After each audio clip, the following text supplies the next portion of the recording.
Stop thinking you have a voice here. My husband runs this house, not you, Amelia said, her words cutting through the kitchen like ice. 23 years of sacrifice. Every bill, every repair, every sleepless night keeping this family together, reduced to nothing by my own daughter. I looked at her designer luggage by the door, the Hawaii tickets clutched in her manicured hands, and smiled. Have fun in Hawaii, sweetheart. When they returned a week later, tanned and entitled, their keys were as worthless as their arrogance. The person who built the house gets to decide who lives in it, and they gave me the chance to prove it. Before we continue, please subscribe to stay updated on our latest stories and feel free to share your thoughts in the comments. Dad, thank God you're here, Sarah said as she opened the front door, looking frazzled. Her hair was pulled back in a messy bun, and I could see the stress lines around her eyes that appeared whenever she was overwhelmed. We're a complete disaster. Flight's in 4 hours, and we haven't even started packing properly. I stepped inside, taking in the chaos. Clothes scattered across the living room like a textile explosion, suitcases half open on the floor, travel documents spread across the coffee table I'd helped them pick out last year. The familiar warmth of being needed washed over me. No problem, sweetheart. That's what I'm here for. Mason appeared from the bedroom, hair sticking up at odd angles, wearing yesterday's t-shirt that was wrinkled beyond salvation. He glanced at me, and something flickered across his face. Annoyance? Resignation? Whatever it was disappeared so quickly I almost thought I'd imagined it. Hey, he mumbled, his voice carrying that flat tone people use when they're forced to acknowledge someone they'd rather ignore. Then he immediately turned away from me, dismissing me without even a pretense of courtesy. Babe, where did you put my good sunglasses? Check the kitchen counter, Sarah called back, already heading upstairs. Her voice had that sharp edge of someone trying to manage too many things at once. Dad, could you help Mason with his suitcase? He's having trouble figuring out what to pack. The way she said it, like Mason was a child who needed supervision, made my chest tighten. But I pushed down the discomfort and found Mason standing over his suitcase like it was a puzzle designed to torment him. Need a hand? I asked, keeping my voice light. I've got it, he said without looking up, his shoulders rigid with tension. He grabbed a handful of shirts and tossed them in with the care of someone loading garbage into a truck. The expensive fabric crumpled immediately. He stared at the mess for a moment, then his jaw tightened. Actually, yeah, whatever. You can fold those. He didn't ask. He didn't say please. He gestured at the pile of clothes like I was hired help, then simply walked away. I felt heat creep up my neck, but told myself he was just stressed about the trip. I started folding his shirts, my hands working automatically while my mind processed the dismissal. These weren't cheap clothes. The tags I glimpsed showed prices that made me wince. As I worked, I couldn't help but think about the conversation we'd had 3 weeks ago when he'd asked if I could cover their mortgage payment again, his voice humble, almost embarrassed. Just until I get back on my feet, he'd said, looking me straight in the eye. You know how grateful we are. Dad! Sarah's voice carried from upstairs, bright and demanding. Can you grab our phone chargers from the kitchen and maybe pack some snacks for the flight? On it, I called back, feeling that familiar pull to fix, to help, to make everything easier for them. In the kitchen, I found myself moving through their space like a well-trained butler, gathering their belongings with practiced efficiency. Phone chargers, travel-sized toiletries, the expensive trail mix Sarah had mentioned liking last month. Mason reappeared as I was organizing everything in a neat pile, and he went straight to the refrigerator without acknowledging my work. He yanked the door open and stood there for a long moment, his posture radiating dissatisfaction. There's nothing good to eat in here, he announced to the kitchen at large, as if the refrigerator had personally offended him. You could grab something at the airport, I suggested, my voice carefully neutral. Mason straightened up and turned to look at me. Really look at me, for the first time since I'd arrived. His expression was cold, measuring, like he was calculating exactly how much patience he needed to summon. We're not grabbing airport food. Sarah's already stressed enough without eating that garbage. The way he said garbage made it clear what he thought of my suggestion. I felt my jaw clench involuntarily. Of course, I could stop and pick up something on the way to the airport if you want. We're not going with you to the airport, Mason said, closing the fridge with deliberate force. The sound echoed through the kitchen like a slap. We'll take an Uber. I felt the words hit me like cold water. I thought that's why you asked me to come over early, so I could drive you. No, Mason said, his voice taking on that particular tone people use when they're explaining something obvious to someone slow. His eyes never quite met mine. We asked you to help us pack. The silence that followed stretched like a taut wire. I could hear Amelia moving around upstairs, the sound of her heels clicking against the hardwood floors I'd installed 2 summers ago. Mason stood there, arms crossed, his posture radiating the kind of confidence that comes from knowing you're about to win an argument before it even starts. His eyes had that flat, measuring look, like he was calculating exactly how much disrespect he could get away with. Right, I said slowly, feeling something cold and heavy settle in my stomach like a stone. Just to help pack. Mason's mouth twitched upward. Not quite a smile, but close enough to make my hands clench involuntarily. Exactly. We're capable of getting ourselves to an airport. The way he said capable dripped with condescension, like he was explaining basic life skills to someone particularly slow. I set down the phone chargers I'd been clutching, my movements deliberate and controlled. The plastic cases made a small clicking sound against the granite countertop, a sound that seemed unnaturally loud in the suddenly tense kitchen. I see. So when you called yesterday asking me to come over early, that was just for manual labor. Dad, what are you doing down there? Amelia's voice floated down from upstairs, bright and impatient. Her tone carried that particular quality of someone who expected immediate compliance. Are you getting those snacks packed? Mason's expression shifted slightly, a flicker of something calculating crossing his features before settling back into cold indifference. He tilted his head toward the stairs, then back to me, like he was reminding me that Amelia was waiting. Look, he said, dropping his voice to that particular register men use when they want to keep women out of their business. We appreciate the help, but we don't need you micromanaging our lives. Micromanaging. The word hit me like a physical blow, stealing the breath from my lungs. I felt my jaw muscles tighten so hard they ached. All those mortgage payments, $17,000 over the past 8 months, the utilities I'd covered when they were between paychecks, the groceries I bought because their refrigerator was always empty, except for expensive beer and takeout containers. Micromanaging, I repeated, the word tasting like ash in my mouth. My voice sounded strange to my own ears, too quiet, too controlled. Yeah. Mason's confidence seemed to swell as he watched my stillness, mistaking my restraint for weakness.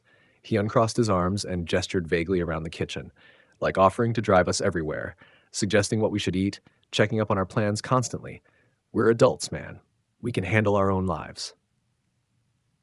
The sound of Amelia's heels grew louder as she descended the stairs. I could picture her without looking, hair now perfectly styled, makeup applied with the precision of someone preparing for Instagram photos.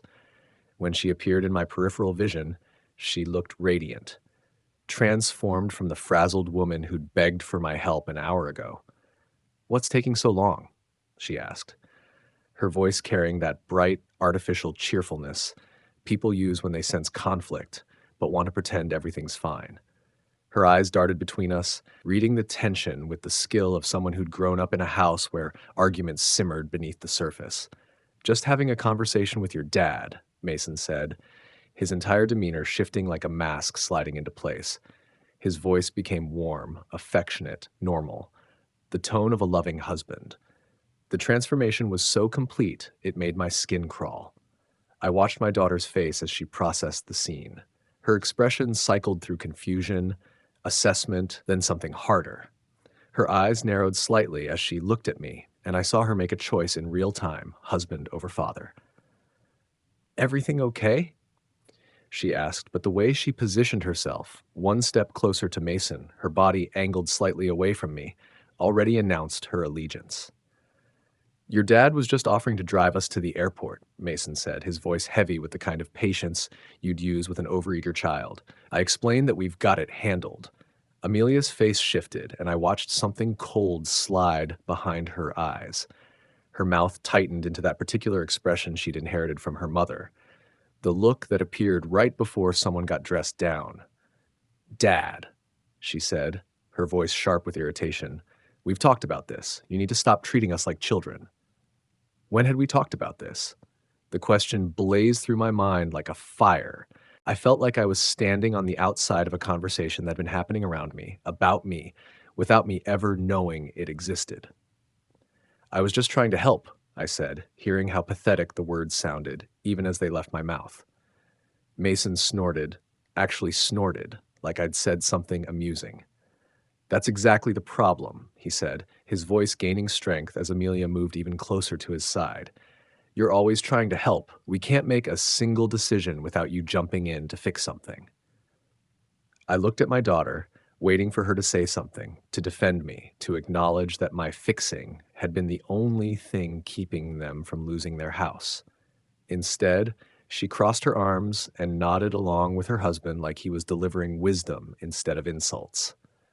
"Maybe you should just go, Dad," she said, her voice cutting through the kitchen air like a blade. "We can handle things from here." The dismissal hit me like a physical blow. After an hour of folding their expensive clothes, organizing their belongings, scurrying around their house like some kind of unpaid servant, I was being sent away like a misbehaving child. "You know what?" I said, straightening up and looking directly at my daughter. "Maybe I should have an opinion about how things are handled. After all, I'm the one who—" "Stop thinking you have a voice here." Amelia cut me off, her words slicing through mine like ice. Her eyes had gone cold, distant, like she was looking at a stranger instead of the man who'd raised her alone for 15 years. "My husband runs this house, not you." The silence that followed was deafening. I could hear the hum of the refrigerator, the distant sound of a neighbor's lawnmower, the rushing of blood in my ears. Mason's face spread into a slow, satisfied smile, the expression of someone who'd just won a battle they'd been fighting for months. I stared at my daughter. This person who had once been my little girl, who used to run to me when she was scared, who'd cried in my arms when her mother died. Now she was looking at me like I was some kind of intruder in a house I'd been paying for since the day they'd signed the papers. "I understand," I said finally, my voice steady despite feeling like my chest was being crushed. I looked around the kitchen one last time at the granite countertops I'd helped them choose, the stainless steel appliances I'd co-signed for, the breakfast bar where Amelia used to do her homework while I made dinner after 12-hour workdays. "Have fun in Hawaii, sweetheart," I said, forcing my voice to remain level. Mason stepped forward, his chest puffed up with the confidence of a man who'd just established dominance in his own territory. "Look, we're not trying to hurt your feelings," he said, his voice dripping with false magnanimity. "We just need some boundaries. Maybe when we get back, we can sit down and talk about realistic expectations." The word expectations hung in the air like a threat. I felt something inside me go very still, very cold. Amelia nodded along with her husband, her chin lifted with the particular arrogance of someone who believes they're being generous while delivering cruelty. "Of course," I said, forcing my mouth into something resembling a smile. "You two have a wonderful time. Really. You've earned it." I walked toward the door, each step measured and deliberate. Behind me, I could already hear them moving on. Amelia asking Mason about sunscreen, their voices light and relieved, like a problem had been solved, like an annoyance had been removed. As I reached for the door handle, I turned back one final time. They were standing close together now, united in their space, in their house, in their life that apparently had no room for the person who made it all possible. "Enjoy every minute of that vacation," I said, my voice warm and genuine. "You've both worked so hard for it." And I stepped out into the afternoon air, closing the door gently behind me, already planning exactly how I was going to teach them the true meaning of ownership. I sat in my car for 10 minutes before starting the engine, my hands gripping the steering wheel while something fundamental shifted inside me. The suburban street looked exactly the same as when I'd arrived. Neat lawns, quiet houses, the American dream packaged in vinyl siding and mortgage payments. But something had changed in those 10 minutes, like a lock tumbler finally clicking into place after years of being jammed. My phone buzzed with a text from Amelia. Thanks for helping today, Dad. Have a good week. I stared at that little red heart emoji, feeling my expression flatten into something colder. She had no idea what she'd just set in motion. Sometimes the smallest parts cause the biggest breakdowns. The drive home passed quietly, but my mind already working through possibilities like I was laying out tools before a complex repair job. Mason's smirk when he dismissed me. Amelia's cold eyes when she'd told me I had no voice. The casual arrogance of two people who'd forgotten that every system has weak points. You just need to know where to apply pressure. By the time I pulled into my own driveway, the shock had crystallized into something much more useful. Something with purpose. I walked into my empty house, the house I owned outright, every bolt and beam paid for, and felt the silence like a workshop after closing time. No ungrateful voices, no scattered messes, just clean space and the growing certainty that I'd been underestimating my own capabilities for far too long. I opened my laptop and pulled up my banking app, reviewing the numbers with the methodical attention I used to give broken locks. The story they told was more damning than I'd remembered. The down payment alone, $87,000. My retirement fund, liquidated to help my daughter achieve her dream of homeownership. Then 17,000 more in mortgage payments over 8 months. Another 4,000 in utilities, groceries, and emergencies that never got repaid. $108,000 to subsidize the lifestyle of two people who thought I was a nuisance they could dismiss at will. But it wasn't just the money. I pulled out the folder I'd kept with all their paperwork. Every document from the home purchase, insurance papers, the mortgage application where my signature had been the golden key that unlocked their loan approval. Without my credit score, my income verification, my financial backing, they never would have qualified for that house. The bank had been crystal clear about that. I picked up my phone and scrolled to Tom Richardson's number. We'd known each other since college, stayed close through careers and divorces and all the usual middle-age chaos. If anyone could help me understand the fine print of my situation, it would be Tom. "Still chained to your desk on a Saturday?" I said when he answered, keeping my voice casual and friendly. "You know how it is," Tom replied, exhaustion bleeding through his words. I could picture him in his office, probably surrounded by case files and cold coffee. "What's going on, buddy? You sound different." His tone carried that careful concern people use when they're trying to figure out if something's wrong. I could practically hear him leaning forward in his chair, lawyer instincts engaging. "Just had an interesting conversation with family," I said, settling into my chair and watching the sunset paint everything gold through my window. "I need some advice, though, hypothetically speaking." I let the word hang there, knowing Tom would understand the game we were playing. Say someone co-signs a mortgage for family members. Names on the deed belong to the family, but the co-signer is making all the payments. What happens if the co-signer decides they want some changes made? Tom's silence stretched long enough that I could hear him shifting papers, probably already pulling up legal databases. His lawyer brain was engaging. I could practically hear the gears turning, cataloging precedents and statutes. "That's a complex situation," he said finally, his words measured like he was building a legal argument. "The co-signer is legally obligated for the debt, but there are definitely options." "How hypothetical are we talking here?" "Very hypothetical," I said, watching a neighbor walk his dog past my window. Normal life continuing while I plan something extraordinary. And let's say this hypothetical co-signer is getting tired of being taken for granted. "Well," Tom said carefully, and I could hear the lawyer in him weighing every word, "the co-signer could demand to be released from the mortgage obligation, force the primary borrowers to refinance independently. Of course, if they can't qualify without the co-signer's backing, the bank would have to pursue other options. Eventually, yes, but here's the thing. Depending on how the paperwork was structured initially, the co-signer might have more leverage than they realize." His voice picked up speed as he warmed to the legal puzzle. "I'd need to examine the actual documents to give you specifics." I felt that familiar satisfaction of a mechanism working exactly as designed. All those years as a locksmith had taught me that every system had its pressure points. You just needed to know where to push. "I'll email you everything tomorrow." "Are you okay?" Tom asked, genuine concern creeping into his voice. You really do sound different. I'm fine, I said, my voice steady and controlled.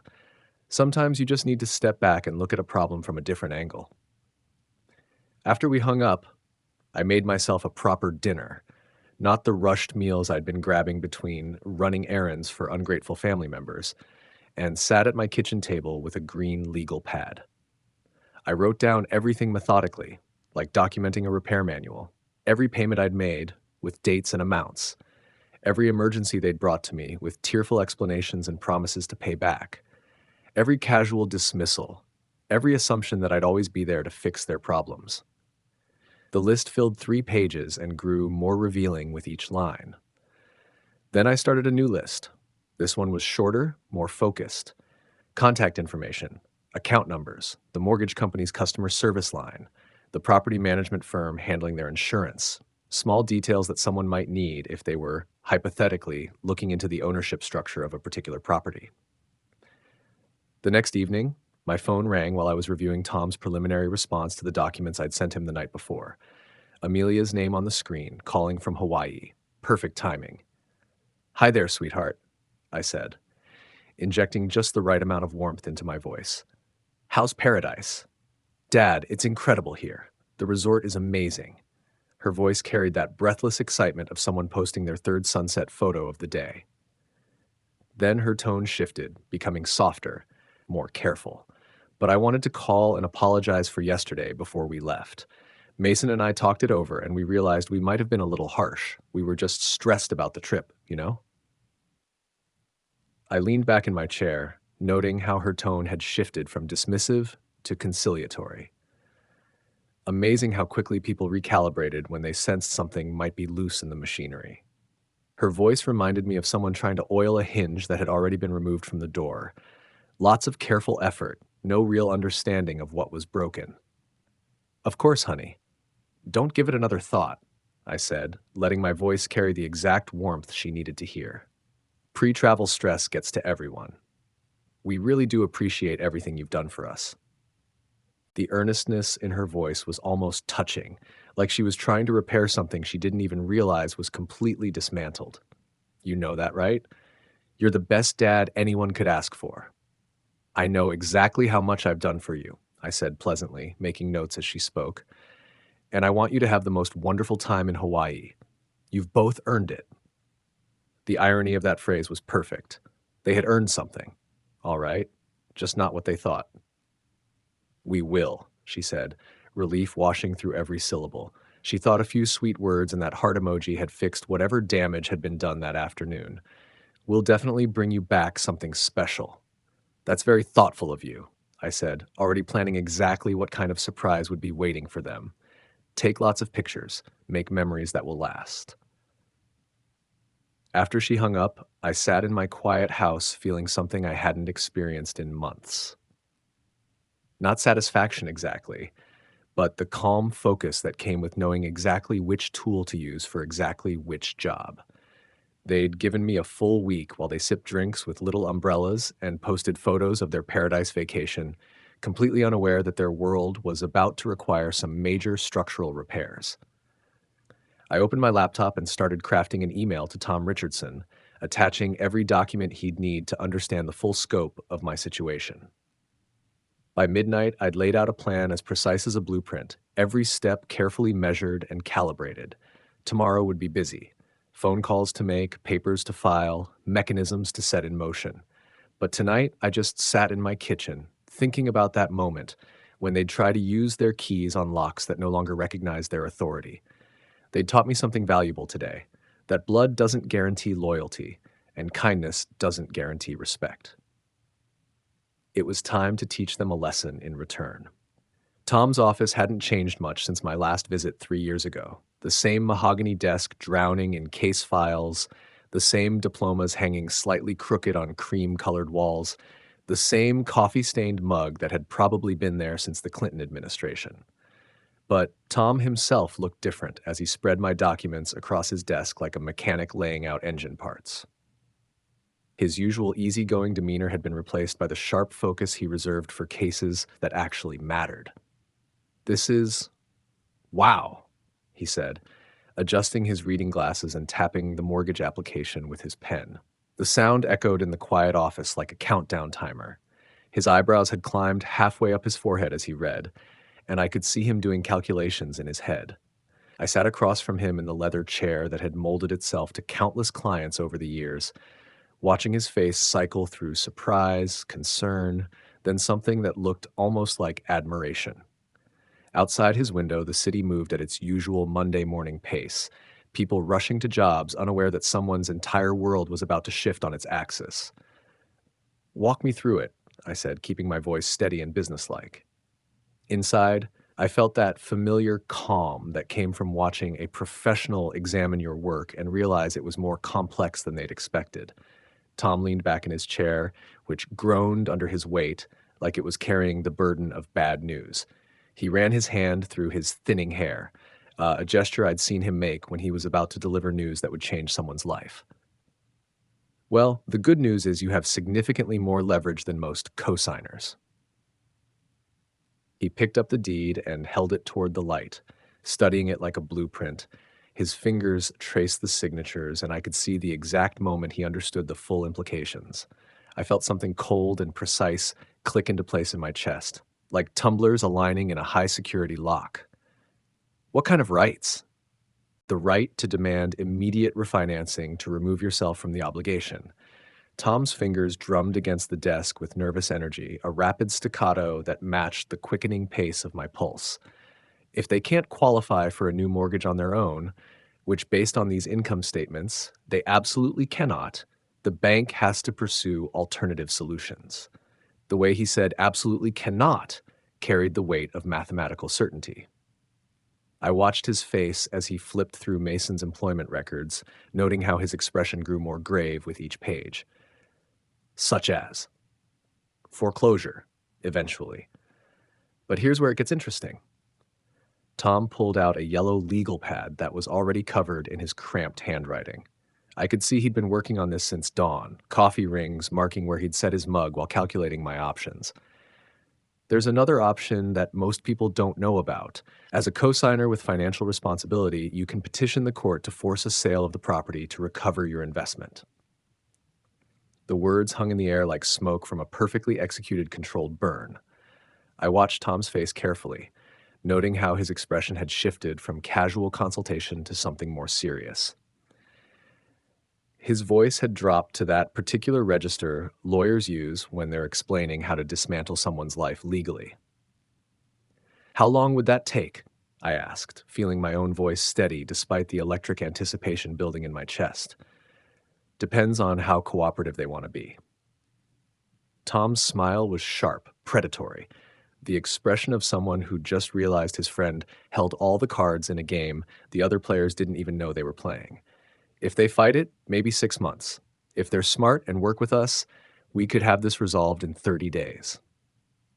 I thought about Amelia's voice last night, full of sunshine and tropical breezes, completely oblivious to the fact that her paradise vacation was being funded by the very security she'd just told me I had no voice in. The irony was so perfect it felt like justice wrapped in silk. "What's the first step?" I asked, leaning forward slightly. Tom's eyes had that gleam lawyers get when they're about to unleash a particularly elegant legal maneuver. Tom reached into his desk drawer and pulled out a pre-printed form that looked official enough to change someone's life. His movements were deliberate, ceremonial almost, like he was handling a loaded weapon. "We file a formal demand for mortgage assumption release. Basically, we're telling the bank that you want out of the co-signing arrangement immediately, and they need to reevaluate the borrower's ability to carry the loan independently." He slid the form across the desk to me, along with a pen that felt heavier than it should have. The paper was crisp, clean, and I could smell the faint scent of fresh ink from the printer. "Once this hits their system, the bank has 30 days to respond. They'll contact Mason and Amelia, ask for updated financial information, probably require new credit checks." I picked up the form, feeling the weight of the decision in my hands. Tom was watching me carefully, his lawyer instincts alert for any sign of hesitation. And when they can't qualify, the bank will demand either immediate payment in full or... Tom's pause was deliberate, theatrical even, letting the weight of those words settle between us like a blade finding its target. His eyes never left my face as he delivered the coup de grace. They'll begin foreclosure proceedings to protect their investment. I picked up the pen and signed my name with the same careful precision I'd once used to cut keys. Each letter felt permanent, irreversible, like engaging the final gear in a mechanism that had been years in the making. Tom watched me sign with the focused attention of someone witnessing history. "There's one more thing," Tom said, watching me sign. His voice had taken on that careful tone lawyers use when they're about to deliver news that changes everything. He leaned forward, his elbows on the desk, and I could see excitement dancing behind his professional composure. "Given the amount of money you've invested in this property, the down payment, the monthly payments, all documented, you have grounds to file a lien against the property for reimbursement." I looked up from the paperwork, pen suspended mid-signature. A lien? A legal claim. Tom's explanation came faster now, his words carrying the enthusiasm of someone explaining a particularly beautiful chess move.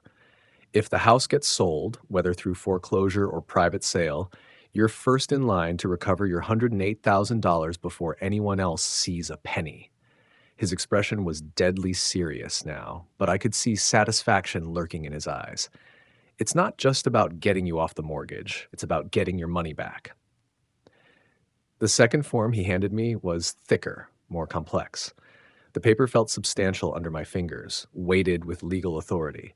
I read through it carefully, noting how each clause was designed to protect my interests with the thoroughness of a master locksmith securing a vault. When I signed this one, I felt something shift inside me. Not satisfaction exactly, but the deep calm that comes from knowing you've used exactly the right tool for exactly the right job. Tom gathered both forms with movements that spoke of decades of practice, his fingers already reaching for his phone to call the filing clerk. "How long before they know?" I asked, sliding both forms back across the desk. Tom glanced at his watch, an old Rolex that had probably been a gift from a grateful client decades ago. His face carried the particular satisfaction of someone about to set a perfect trap. "I'll file these this afternoon. The bank will receive notification by tomorrow morning. Mason and Amelia will probably get their first call by Wednesday." I stood up, straightening my jacket with movements that felt more decisive than they had in months. Through Tom's window, I could see people going about their regular Tuesday, unaware that someone's entire foundation was about to develop some serious structural problems. "One more question," I said, pausing at the door. Tom looked up from organizing the paperwork, his expression expectant. "How long do they have to figure out an alternative?"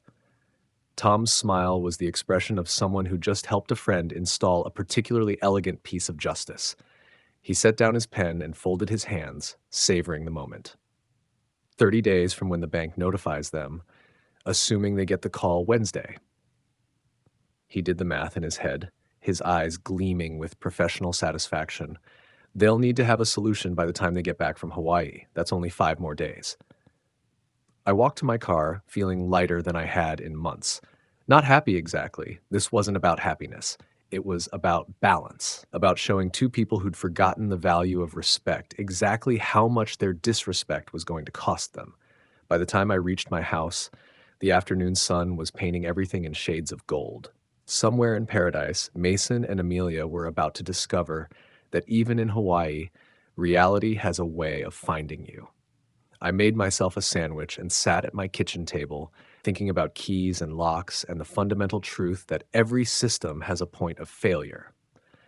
The only question was whether you were smart enough to find it before someone else found yours. The next few days passed with the kind of peaceful routine I'd forgotten was possible. Wednesday morning, I made myself a proper breakfast. Eggs over easy, thick-cut bacon, coffee that I actually had time to savor. No frantic phone calls about emergencies, no requests to drop everything and solve someone else's crisis. Just the quiet satisfaction of a man whose calendar belonged entirely to himself. I spent the afternoon in my workshop, organizing tools that hadn't seen proper attention in months. Each wrench returned to its designated place, every screwdriver sorted by size and type. There was something deeply satisfying about systems that worked exactly as designed, where every component had its purpose and stayed in its assigned position. Thursday brought a call I'd been expecting. "They tried to reach you yesterday," Tom said, his voice carrying that particular mix of professional gravity and barely contained amusement. Multiple times, apparently. Amelia called the bank directly when they couldn't get through to you. I was sitting in my garden, watching a neighbor's cat stalk something in the bushes with single-minded determination. The afternoon sun felt warm on my face, and I had nowhere else to be. "I've been keeping my phone on silent." What did the bank tell them? Everything. Tom's laugh was sharp, satisfied. Credit requirements, income verification, the works. Apparently, Mason got quite agitated when they explained that without your co-signature, they don't qualify for a mortgage on a garden shed, let alone a 4-bedroom house. I could picture Mason's face perfectly, that particular shade of red he turned when reality didn't conform to his expectations. The image was more amusing than it probably should have been. "Any word on their next move?" I asked. "Panic, mostly. Amelia's been calling every few hours asking if there's been some kind of mistake. The bank very politely explained that there wasn't." Tom's voice took on that clinical tone lawyers use when describing someone else's legal dismantling. "They have until next Tuesday to either refinance independently or begin discussions about voluntary sale to avoid foreclosure proceedings." Next Tuesday. The day after they returned from paradise. Friday evening, my phone rang for the first time in 2 days. Amelia's name on the screen, calling from what I imagined was probably their resort balcony with the sunset painting everything in tropical colors. I let it ring 4 times before answering, making sure my voice carried just the right amount of relaxed contentment. "Hi, sweetheart. How's the vacation going?" "Dad." Her voice was tight, strained, lacking any of the carefree joy from her previous calls. I could hear Mason's voice in the background. Sharp, agitated, the sound of someone trying to solve a problem by talking louder. "We need to talk." "Of course," I said, settling deeper into my comfortable chair. "What's on your mind?" "The bank called us. They're saying something about you wanting off our mortgage and that we need to refinance and—" Her voice cracked slightly, and I could hear the exact moment she realized the enormity of what was happening. "Dad, they're saying we don't qualify on our own." I let the silence stretch for a moment, listening to her breathing grow more rapid. In the background, Mason's voice grew louder, more demanding. "That does sound complicated," I said finally. "What did you tell them?" "We told them there must be some mistake." The desperation in her voice was sharp enough to cut glass. "You wouldn't do this to us. You're our dad, you're supposed to." The line went dead. I stared at the phone screen for a moment, noting the "call failed" message. Then I set it aside and returned to my book, a biography of a master locksmith from the 1920s who'd made his fortune helping people secure what mattered most to them. Saturday and Sunday passed in blissful silence. No calls, no emergencies, no demands for immediate solutions to problems that weren't mine to solve. I caught up on yard work, organized my garage, and even started planning a small vacation of my own. Maybe somewhere with good fishing and no cell phone service. Monday morning, I woke to the sound of rain pattering against my windows and the deep satisfaction of knowing that somewhere on an airplane, 2 people were about to discover that paradise vacations always end. By noon, I received a text from Tom. "It's done. Property secured as of 11 a.m. Bank moved faster than expected." I drove past their house around 2 o'clock, noting the official notices posted on the front door. Bright yellow papers that fluttered in the afternoon breeze like warning flags. The "Do Not Enter" tape across the entrance looked almost festive, like decoration for a celebration no one had been invited to attend. Their flight was scheduled to land at 6:30. I went home and made myself a quiet dinner, thinking about keys and locks and the fundamental truth that every system has a point of failure. Tonight, 2 people who'd forgotten the value of respect were about to discover that even the strongest locks are useless when someone else holds the master key. Somewhere across the city, a taxi was probably pulling up to a house where the keys no longer worked, where the lights wouldn't turn on, and where 2 people were about to learn the difference between living somewhere and actually belonging there. I raised my coffee mug in a small toast to the empty kitchen. then settled in to wait for what would undoubtedly be a very interesting phone call. The call came at 8:47 that evening, just as I was settling down with a glass of whiskey and the evening news. Amelia's name flashed on the screen, and I could practically feel the panic radiating through the phone before I even answered. "Dad." Her voice was hollow, shell-shocked, like someone calling from the scene of an accident. "Dad, we're standing outside our house and there are papers on the door. Yellow papers with legal language and we can't get in." I muted the television and leaned back in my chair, taking a slow sip of whiskey. Through my window, I could see the neighbor's porch light casting long shadows across their perfectly manicured lawn. "That sounds serious, sweetheart. What kind of papers?" "I don't know." Her voice cracked, climbing toward hysteria. Something about foreclosure proceedings and bank seizure and, "Dad, this has to be a mistake. This can't be real." Denial. Stage 1, right on schedule. I could hear Mason in the background, his voice a low rumble of disbelief and growing anger. The sound of someone rattling a door handle echoed through the phone, the futile gesture of a man who couldn't accept that his key no longer worked. "Have you called the bank?" I asked, keeping my voice carefully neutral and concerned but not surprised. "Of course we called the bank." Mason's voice suddenly filled the phone as he grabbed it from Amelia. His words came out in sharp bursts, like verbal machine gun fire. "They're saying you terminated the co-signing agreement. They're saying we don't qualify for the mortgage on our own. They're saying a bunch of legal bullshit that doesn't make any sense." Anger. Stage 2, arriving precisely as expected. I could picture Mason's face, that particular shade of red he turned when reality refused to bend to his will, veins probably standing out on his neck like cables under tension. "Language, Mason," I said mildly. "There are neighbors around." "Don't you lecture me about language." His voice rose to a pitch that probably had every dog in the neighborhood perking up their ears. "You did this. You sabotaged us while we were on vacation. What kind of sick, twisted—" "Let me talk to him." Amelia's voice came through muffled as she wrestled the phone back. I could hear them arguing in harsh whispers, the kind of desperate, angry discussion people have when their world is collapsing and they need someone to blame. "Dad," Amelia's voice returned, but it was different now, smaller, more careful. She was moving into stage 3. "Dad, please, there has to be some way to fix this. You're good at fixing things. You always have been. Can't you just call the bank and tell them this was all a misunderstanding?" Bargaining. I took another sip of coffee and watched a jogger pass under the streetlight outside my window. Normal life continuing while two people discovered that some things, once broken, couldn't be repaired with good intentions and desperate pleading.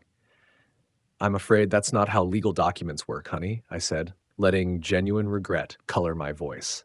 "Once they're filed, they take on a life of their own." "But you filed them." Mason's voice exploded in the background.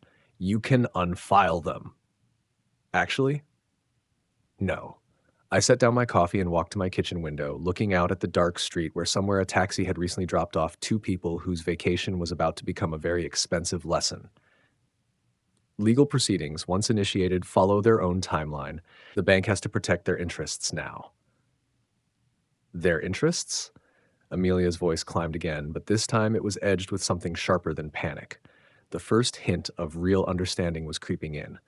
What about our interests? What about the fact that this is our house? Our home? I felt something cold and precise shift into place in my chest, like the final tumbler clicking in a lock that had been years in the making. "Your house," I repeated slowly, tasting each word. "That's interesting, Amelia. Is that the same house where I was told I didn't have a voice? The same house where your husband runs things, not me?" The silence that followed was so complete I could hear my own heartbeat. In the background, I caught the sound of papers rustling, probably Mason reading the foreclosure notice for the 10th time, hoping the words would somehow rearrange themselves into something more palatable. "Dad, that's not. Like we were just stressed. We didn't mean." Amelia's voice was smaller now, the voice of someone who was beginning to understand that words have consequences, that disrespect has a price that eventually comes due. "Didn't mean what?" I asked. my voice carrying the kind of quiet authority I'd once used to explain to customers why their broken locks couldn't be fixed with hope and good intentions. Didn't mean to tell me I had no voice in a house I was paying for. Didn't mean to treat me like hired help in my own daughter's home. Didn't mean to dismiss 8 months of mortgage payments and $108,000 in down payment money like it was pocket change. Each number hit like a hammer blow. I could hear Amelia's breathing grow shallow, rapid, the sound of someone realizing exactly how deep the hole they dug really was. Jesus Christ, Mason's voice came through, distant but audible. $108,000. Language, I said again, but this time there was steel in my voice. And yes, Mason, $108,000. The money that made your little paradise vacation possible. The money that bought you that house you're standing locked out of. The money you apparently forgot came with certain expectations. We'll pay you back. Amelia's voice was desperate now, grasping at straws like someone drowning.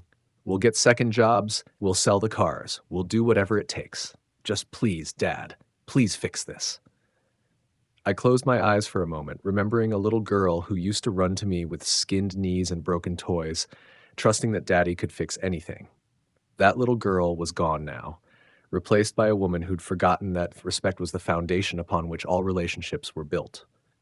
Amelia, I said quietly, and something in my tone must have carried through the phone, because the background noise stopped completely.